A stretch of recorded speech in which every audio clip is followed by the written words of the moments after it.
వీళ్ళ ఆస్తుల తగాదాలు, డబ్బుల పంపకాలలో హత్యలు చేయడానికి కూడా వెనకాడట్లేదు. ఆ రోజు ప్రభుత్వంలో ఉన్నప్పుడు శ్రీనివాసరెడ్డిని ఇదే ఆర్ఎస్ఆర్ స్క్వేర్ ముందు అతి కిరాతకంగా 8 గంటలకి చంపేసినారు నడిబొడ్డున. అది కూడా ఆస్తుల పంపకాల వివాదము, డబ్బుల పంపకాల వివాదమే. వీళ్ళు ఆ రోజు ఏం చేసినారు? రఫా దఫా చేసినారు. ఈ రోజు ఏం చేసినారు? ఒక పక్కా ప్లాన్ ప్రకారము గొడవలు సృష్టించి దాడి చేసి, దాడికి గురైన వ్యక్తి రిమ్స్ కి వెళ్తే అక్కడికి కూడా ఎంటబడి ఆ వ్యక్తిని చంపజేసి, వాళ్ళకంతా తెలుసు ఈ స్కెచ్ అంతా. ఎందుకు ఆ మనిషిని చంపినారు, ఏం చేసినారు, ఆ దాని వెనక ఉన్న వాళ్ళు ఎవరు, ఈ కార్పొరేషన్ లో పెద్ద మనుషులు ఉన్నారని తెలుసు, దాని మీద పెద్ద తలకాయల సపోర్ట్ ఉందని తెలుసు, వాళ్ళ పంపకాల్లో ప్రాబ్లం లోని చంపినారు. వెంటనే దానికి గాంజా మాస్క్ ఇచ్చినారు. ప్రతి ఒక్కరూ వాళ్ళు చేసిన నేరాలకి వాళ్ళు శిక్ష అనుభవించుకునే పరిస్థితి ముందులో ఉంది. వ్యక్తుల పేర్లు కూడా బయటకు వచ్చేసాయి. సిస్టమ్ ని కాంప్రమైజ్ చేయాలనే ఉద్దేశంలో వీళ్ళ వెనక ఈ పార్టీకి సంబంధించిన నాయకులు పెద్దోళ్ల సపోర్ట్ తో వీళ్ళకి అరాచకాలు, కిరాతకాలు మొదలు పెట్టారు. చట్టం తన పని తాను తీసుకుపోతుంది,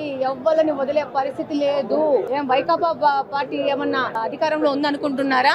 తెలుగుదేశం పార్టీ ఉంది. నిర్మోహమాటంగా, నిర్భయంగా నేరానికి పాడుపడిన వ్యక్తులు డెఫినెట్ గా శిక్షను అనుభవిస్తారు. ఈ యొక్క విధానాన్ని కడప నుంచి మనం అందరం పాలదోరాలా. ప్రతి ఒక్క సామాన్యుడు గుండె మీద చేయబెట్టుకొని నిర్భయంగా పండుకునే పరిస్థితిని కడపలో తీసుకురావాల్సిన అవసరం ఉంది.